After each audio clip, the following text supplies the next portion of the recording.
Donc ma fille est partie à l'étranger et on a vu son corps diminuer de plus en plus avec les photos qu'elle nous envoyait.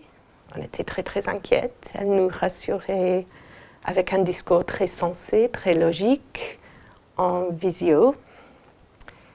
Et le jour de son retour à l'aéroport de Paris, on a vu arriver un grand sourire, rien d'autre.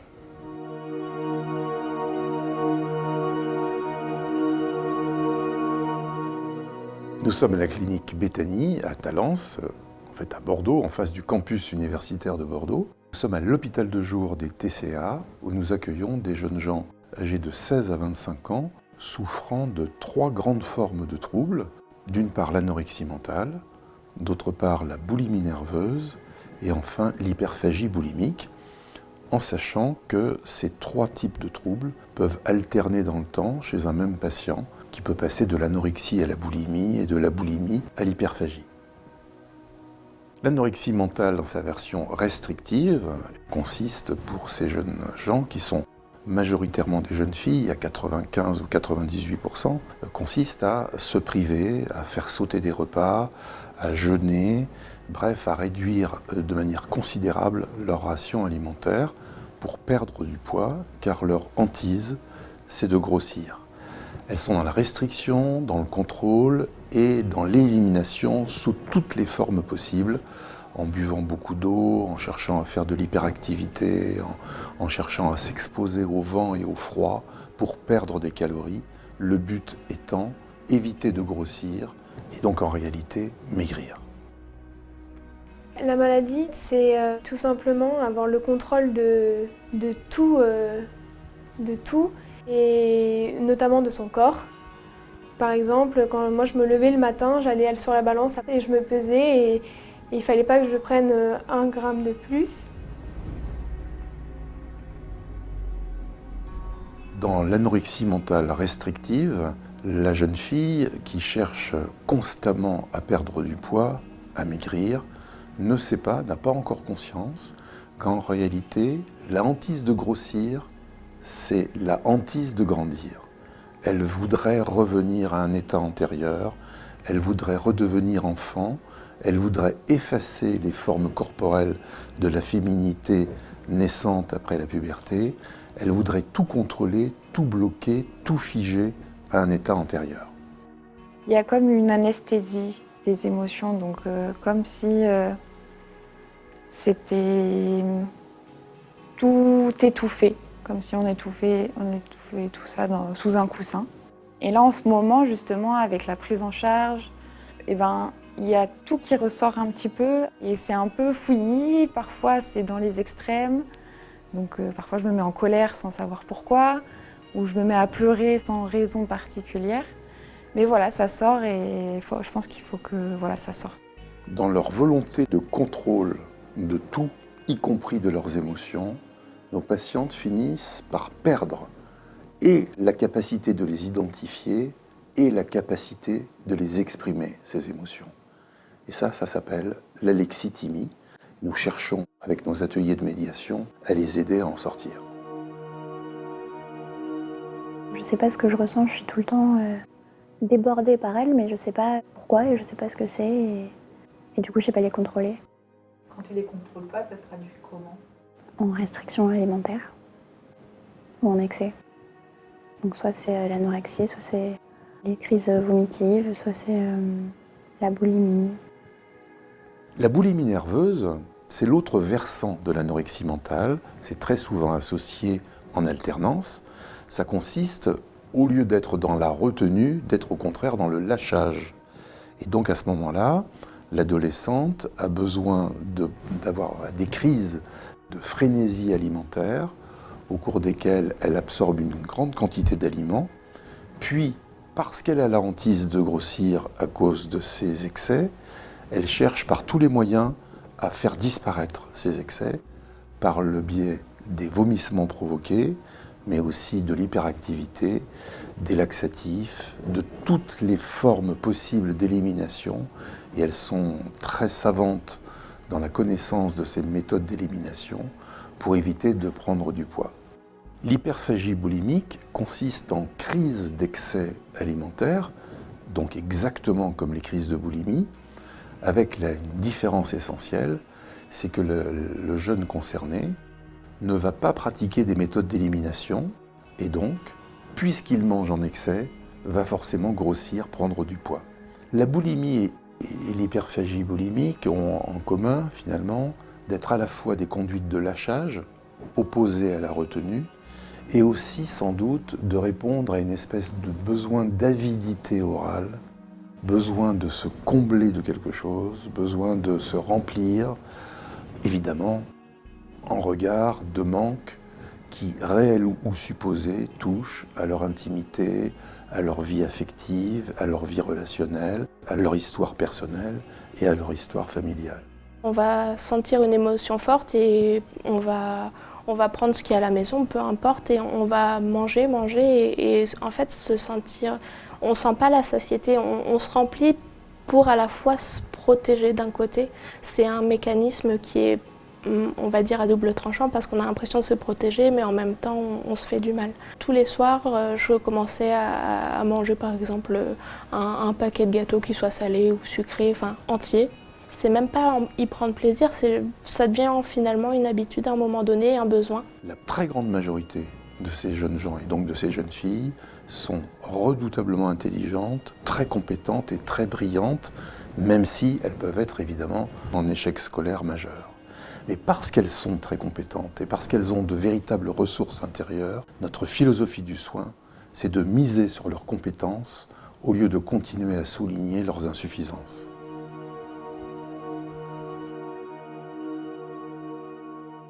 En dehors des entretiens individuels qui composent une partie de notre activité ici, nous avons des ateliers de médiation pour mobiliser nos patients. Par médiation, il faut entendre que nous proposons des supports, que ce soit des supports par le verbe, le groupe de parole par exemple, ou des supports par différentes valeurs artistiques. Nous souhaitons leur proposer des surfaces de projection de manière à ce que métaphoriquement, elles parviennent à identifier des parties de leur problématique. Mon rôle est de déterminer la problématique corporelle et surtout comment elle s'exprime de façon la plus intense. Donc, il peut y avoir une problématique liée aux limites du corps, au mouvement, à l'espace. Et donc là, on aura une orientation qui sera plutôt sur l'atelier de motricité. On peut avoir une problématique qui est plutôt en lien avec une non-reconnaissance des émotions et l'impact au niveau corporel, avec une difficulté majeure à supporter de se poser et de s'arrêter. Donc là, on aura une orientation qui sera plutôt sur l'atelier de relaxation voix. On aura peut-être aussi besoin d'un accompagnement dans l'activité physique, soit qu'il n'y ait plus d'activité physique, soit qu'il y ait un débordement de l'hyperactivité, auquel cas, ça sera une orientation sur le renforcement musculaire, avec la seule contre-indication qui est l'état somatique. S'il est trop altéré, évidemment, ce ne sera pas dans un premier temps. Ou on peut avoir une problématique qui est de l'ordre de la posture, de l'ouverture à l'autre. On orientera plutôt sur l'atelier musique. La majorité de ces ateliers de médiation ont pour premier objectif de permettre aux patientes de s'ouvrir sur le monde. L'atelier musique en est un exemple, puisque faire groupe consiste à être capable de jouer tout en écoutant ce que font les autres et de s'inscrire collectivement dans une production la plus harmonieuse possible.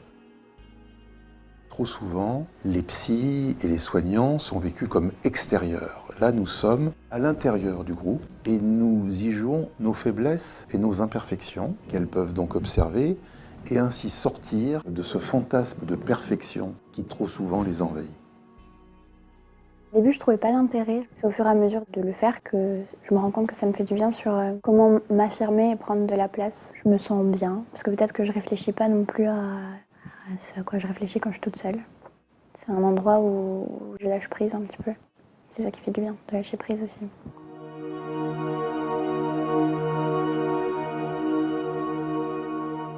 On a dans notre rôle infirmier un rôle d'accompagnement, de bienveillance et d'adhésion aux soins pour leur permettre de vivre le quotidien avec les troubles des conduites alimentaires. Puis leur faire comprendre aussi que c'est un symptôme, on ne va pas leur enlever tout de suite parce que c'est ce qui les protège de leurs émotions, des débordements, de toutes leurs angoisses. Mais via les ateliers, les entretiens, les repas thérapeutiques, leur montrer que ce symptôme, c'est une contrainte symptomatique et qui est une entrave à leur liberté. Nous, notre travail, c'est les amener à leur montrer que la contrainte, c'est le symptôme. Dans les entretiens, on reprend par rapport au repas thérapeutique. On peut appeler ça nursing alimentaire. C'est le nœud du problème, c'est-à-dire qu'il va y avoir des manies alimentaires. Elles n'ont plus l'habitude de manger avec les autres, le regard. Et surtout, c'est de reprendre en entretien qu'est-ce qui est difficile. Quand elles coupent tout en petits morceaux, quand elles épongent avec une serviette ou quand elles recrachent des fois.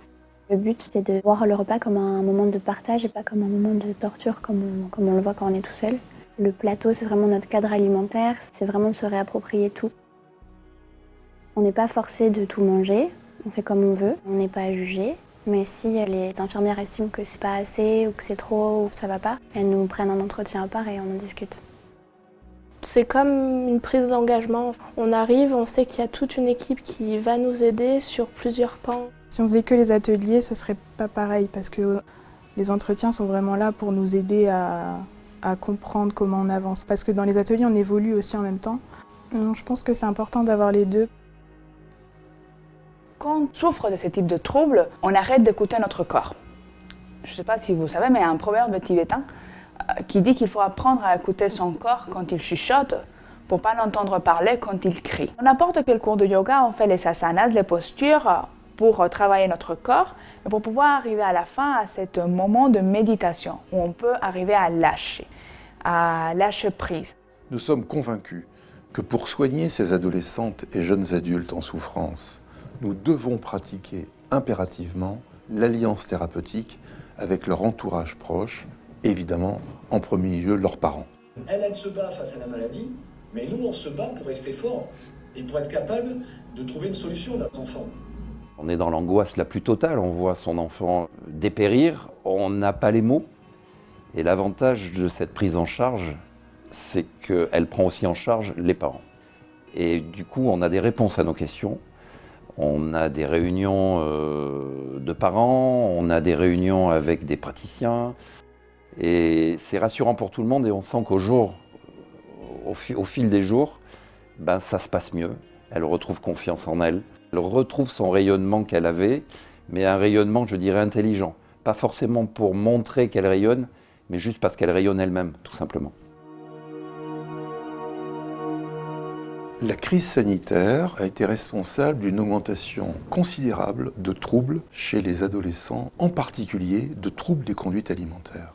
Nous sommes obligés de constater aujourd'hui, dans notre pays, un manque de structures spécialisées dans la prise en charge des troubles des conduites alimentaires.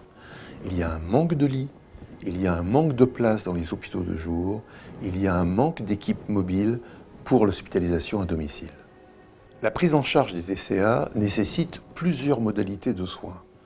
Ambulatoire, par la consultation, également par l'hospitalisation à domicile, l'hôpital de jour et l'hospitalisation à temps complet.